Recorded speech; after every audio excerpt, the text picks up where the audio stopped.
미국이 방금 말씀 주신 중국의 그 잠재력, 그거를 엄청나게 지금 두려워하는 알고 있겠죠. 거를 제가 느끼거든요. 네. 중국이 사실 2003년에 그 누가 미국 달러와의 기축통화 지위를 건드릴 수 있었겠습니까? 2003년에 중국이 탁 건드렸어요. 최근 들어와서 다시 이 브릭스를 중심으로 해서 미국 기축통화의 지위를 막 흔들려고 하고 있는데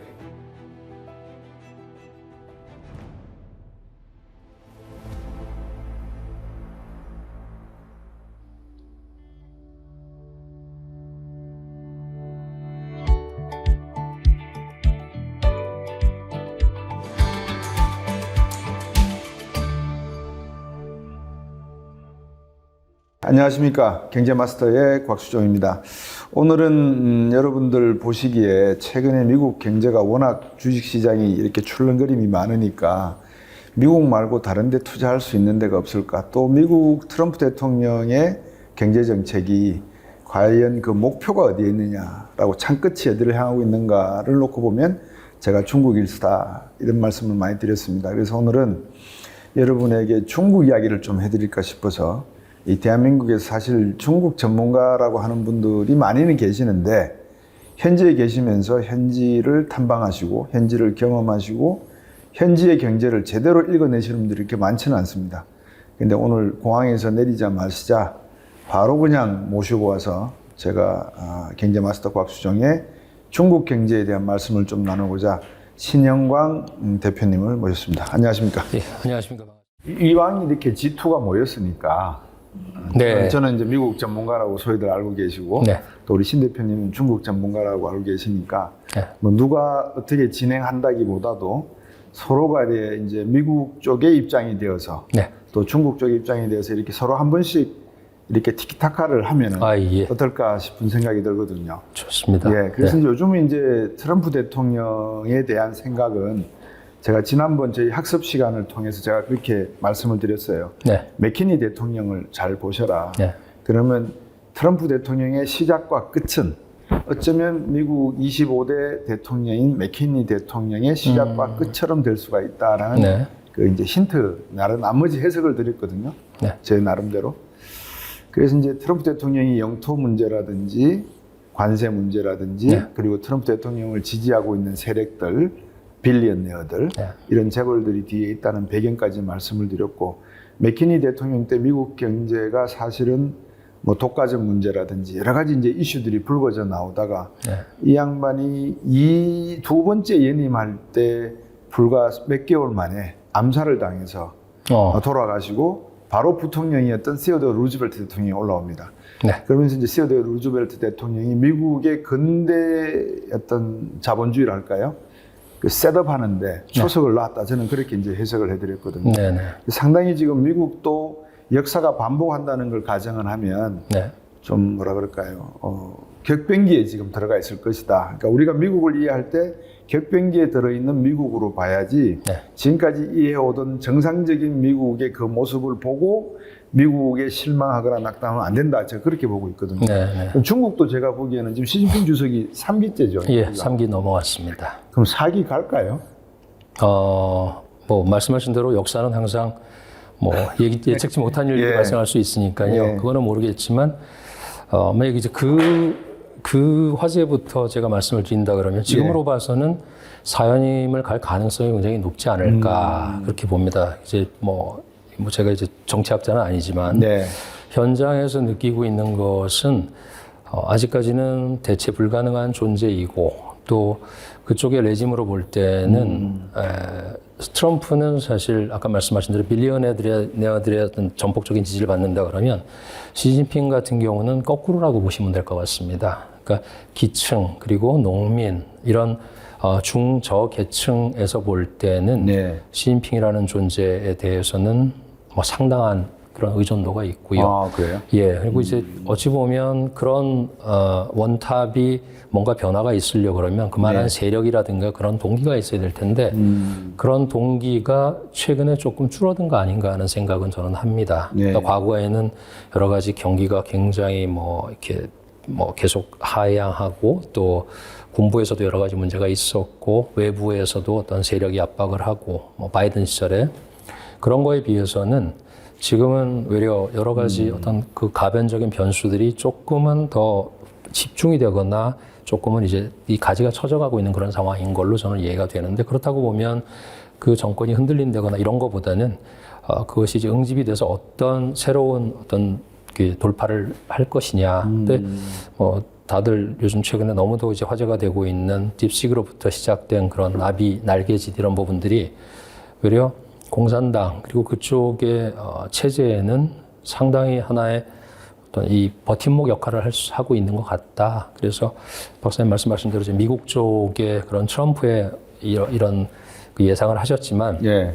저는 그쪽 시진핑 쪽을 본다 그러면 그동안에 좀 힘들었던 그런 부분들이 작년 9월 24일 정책, 그리고 연말, 그리고 이번 1월에 있었던 여러 가지 이제 어떤 체인지, 변화 이런 것들이 조금은 한숨을 좀 돌리게 하는 그런 역할을 하고 있다고 봅니다. 네.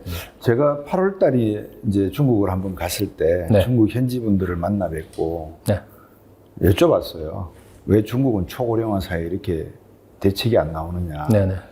그러니까 답이 내가 애를 놓으면 그 애는 부자들의 노예가 될 건데 내가 왜 애를 낳아야 되느냐. 이건 그대로 제가 지금. 네, 굉장히 사회 의식이 있는 분이 예, 말씀하셨죠. 두 번째는 지금 경제가 좋습니까? 살만합니까? 네. 그러니까 호유방 때가 좋았다. 네. 지금은 어렵다. 어렵죠. 그렇게 이야기를 하시더라고요. 네.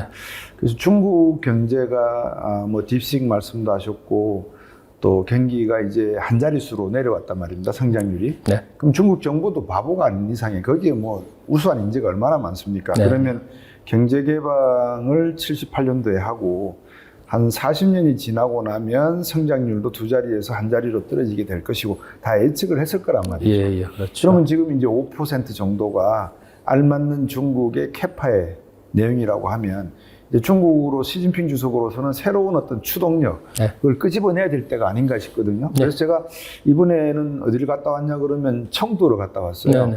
청두로 갔다 오니까 그 이름이 천부더라고요. 하늘 천자에 네. 겨울부자. 예. 그래서 하늘이 내린 마을. 네. 사실 그만큼 뭐 양식이 많고 살기 좋은 그런 동네라고 하는데, 어제 뉴스인가요? 최근에 중국 정부가 내륙을 개발하겠다, 내륙을 투자하겠다라고 하는 그 계획안을 발표를 했다라고. 내륙 투자요. 내륙 투자. 아. 그래서 이제 해안에서의 그 1인당 국민소득은 한 2만 불 가량이 되니까 내륙이 지금 한 8천 불 이래서 합치면은 평균적으로 네. 13,000 불 되니까 이 내륙을 개발해야 되겠다라고 하는 게 이제 하나가 나온 것 같고, 네. 시진핑 주석의 생각은 아까 말씀드렸다시피 뭐 딥식이라든지 이런 디지털 기술 기업에 대한 어떤 개방 또 투자 네. 이런 걸 좀 확대하겠다라는 생각인데, 네. 미국은 반도체 또 규제하겠다고 좀 나오고 있지 않습니까? 네. 우리 이제 신 대표님께서 상해에 계시지만 이런 그 반도체 기술이라든지 이런 기술이 진짜 삼성을 이미 추월했다고 보시는 건지, 네.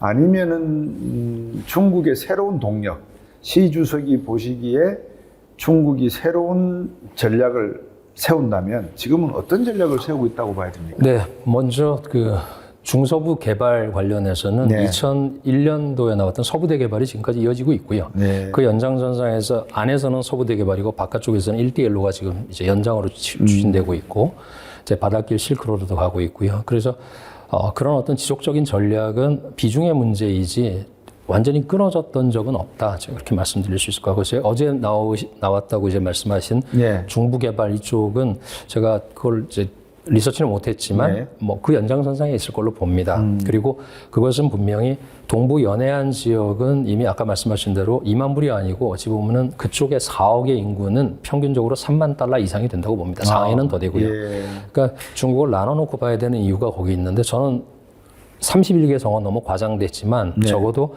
도농 구분해야 되고 중부, 서부, 동부를 구분해야 됩니다. 예. 그리고 북부, 남부를 구분을 해야 되고, 예. 그러니까 우리 남북한 구분하는 거에 한 20, 30배 되는 그런 이제 모수가 나오겠죠.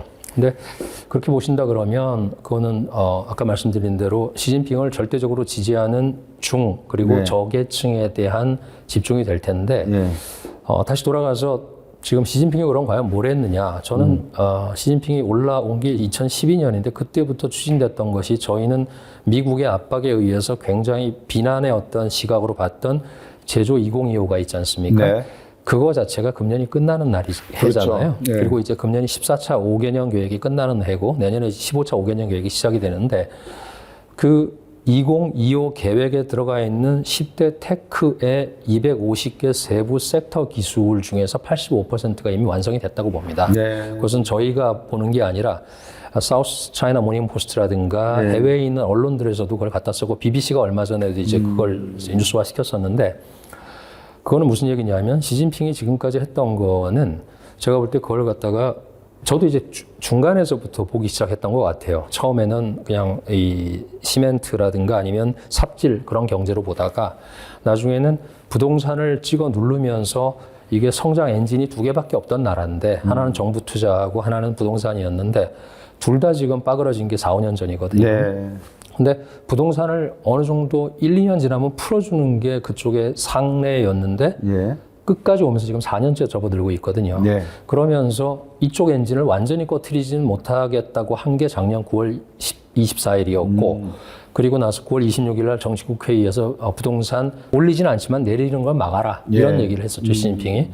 그렇게 해서 끌고 가겠다는 거였지만 그 사이에 엔진을 갈아 끼는 것이 아까 말씀드린 제조 2020에 들어가 있지만 우리가 지금에서야 포커스하고 있는 AI하고 휴머노이드하고 이런 쪽이 이미 10개 테크에 블랙 테크에 다 들어가 있었던 거거든요. 네. 그러니까 그쪽은 소리 없이 움직여 온 거고 그것이 우리가 본 거는 아마도 미국 쪽에서의 뭐 앵글로삭스 미디어라든가 이런 쪽에서도 사실은 알고 있었지만 집중을 안 했던 거고 일부러라도 좀 회피하고 싶었던 것도 있었을 텐데 최근에 봐서는 너무 과도하게 지금 또 포커스를 받고 있어요. 지금 제가 놀라고 있는 게 항주의 6마리 용을 아마 제가 처음 아마 이 말씀을 했을 텐데 그 다음에 보니까는 항주로 지금 출장 오겠다는 사람들이 너무 많아요. 네. 저한테 연락이 막 오고 예. 그러면서 제가 느낀 게 이것도 또 바람을 이렇게 타는구나. 근데 사실 그 항주의 6마리 용 중에서 상장돼 있는 애는 없거든요. 그렇죠. 예. 그리고 나머지는 다 비상장이고 비상장에 제공을 하는 업체가 어딘지를 파악도 안 된 상태에서 중국 투자를 하겠다고 하는 것 자체는 저는 리스크라고 봅니다.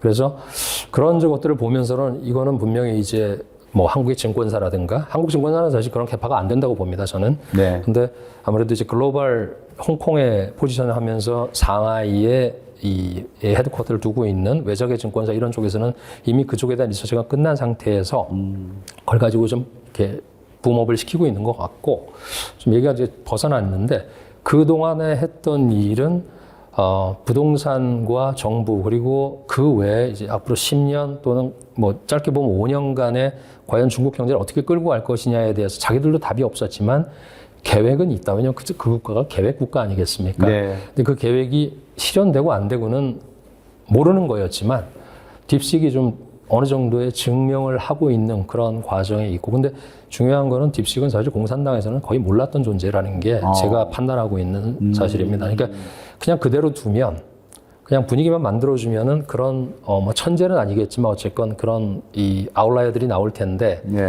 건드려서 지금까지 이제 망가뜨린 애들도 많겠죠 공산당이.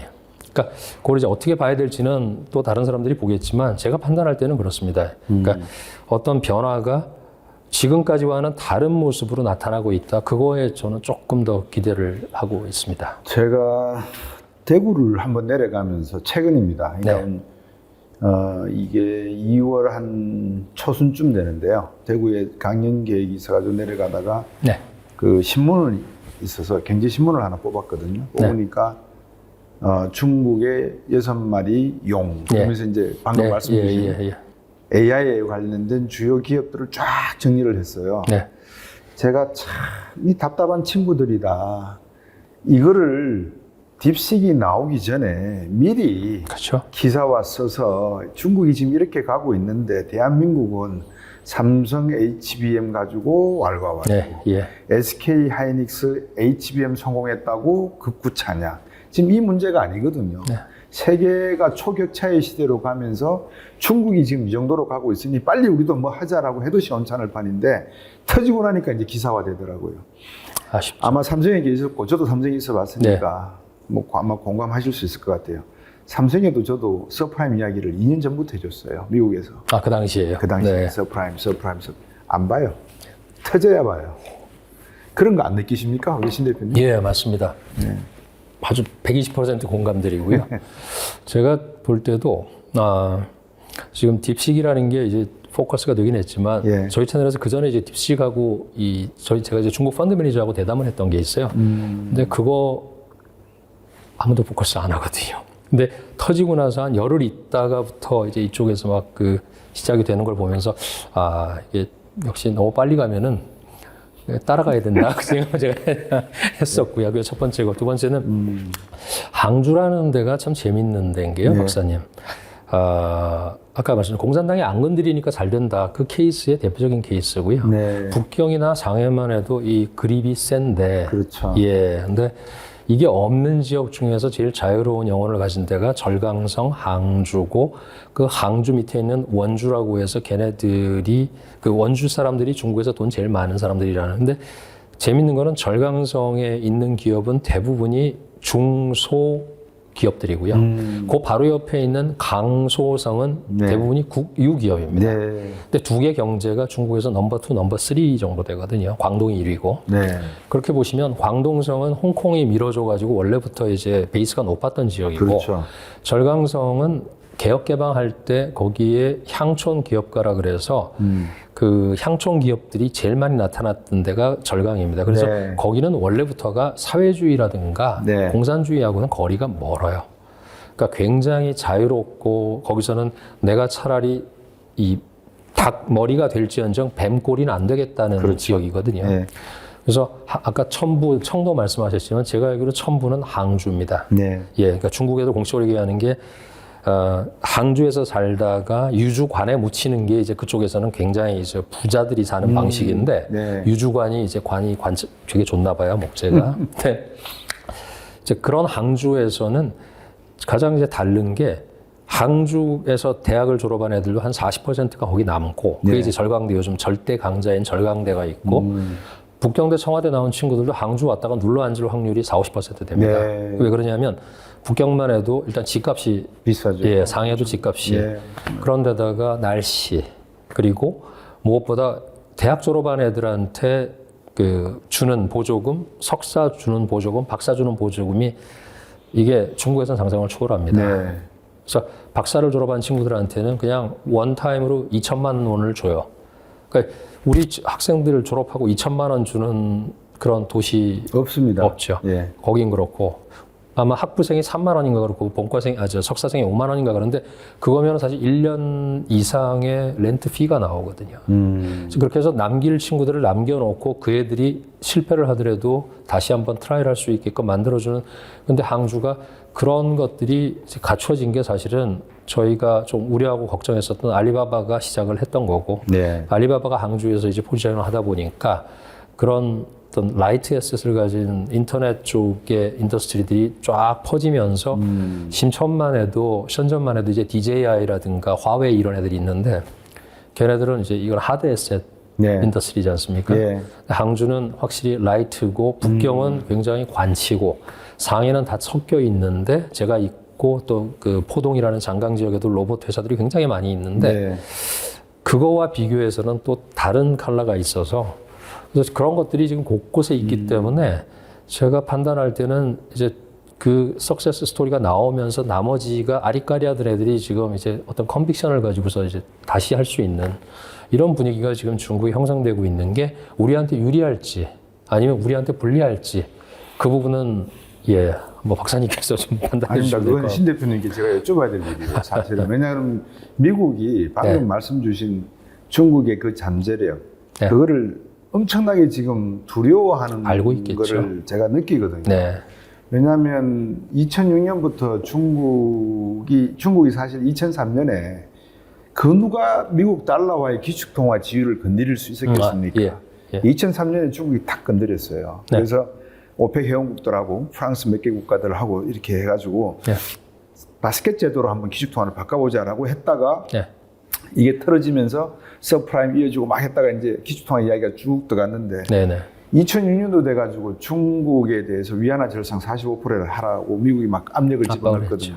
이제 그게 결국은 서프라임으로 중국이 미국을 역풍을, 그러니까 후폭풍으로 때려버린 셈이 되는데 최근 들어와서 다시 이 브릭스를 중심으로 해서 미국 기축통화의 지위를 막 흔들려고 하고 있는데 금값은 올라가고 있고 네. 중국이 금을 매입하고 있고 인도도 매입하고 있고 그 와중에 방금 말씀 주신 항주, 이유, 포동, 북경, 상해 이거를 중심해서 딱 놓고 보면 제조업 2위, 제조업 3위, 금융산업 상하이, 관치금융과 관치경제의 북경 네. 이게 일사불란하게 움직이고 있는 중국의 시스템을 보면 네. 미국이 이야 저거 놔뒀다가는 진짜 큰일 나겠다 싶은 생각이 들 수밖에 없을 거예요.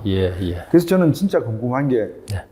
우리나라 분들이 잘 모르시거든요. 이유가 어떤 곳인지 네. 세계에서 못 만드는 곳이 없다고 하는 데가 네. 이유 아닙니까? 예.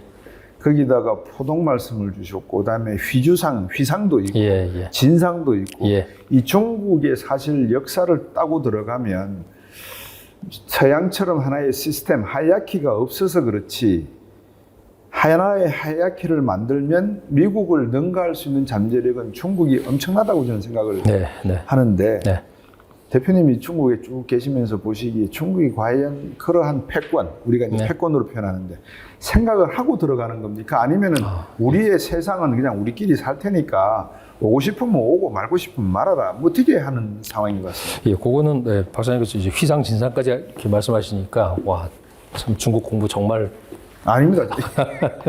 근데 제가 판단할 때 마지막에 이제 패권부터 말씀드리면 지금으로서는 중국은 패권을 추구하지 않는다는 말을 입에 달고 있죠.